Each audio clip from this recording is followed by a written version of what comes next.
ये रोल आपका यार, ये सवाल आ रहा है कि कौन सी यूनिवर्सिटी जो है वो 2 इयर्स का बी 2 इयर्स 14 इयर्स डिग्री के बाद हमें बीबीए करवा रही है। तो यार देखो, मास्टर तो हो गया है ख़त्म, तो सरगोदा यूनिवर्सिटी जो है ना वो आपको 2 इयर्स का बीबीए ऑफर कर रही है। आप कर सकते हैं ये ऑनलाइन। आपने एडमिशन आपका जाएगा, लास्ट डेट जो है उसकी ये है 3 नवंबर।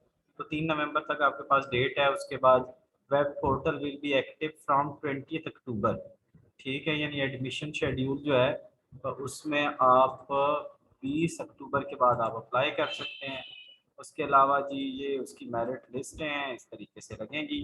मज़े की बात आपको एक चीज़ बता दूं कि फेसबुक के ज़रिए भी अगर आपका कोई क्वेश्चन होगा तो यूनिवर्सिटी या इस ईमेल के ज़रिए रिप्लाई करेगी, कॉल की कोशिश ना करें। ठीक हो गया। तो आई होप सो कि ये वीडियो आपके लिए हेल्पफुल रहेगी। चैनल से जुड़े रहने का शुक्रिया। Thanks for watching. Stay blessed.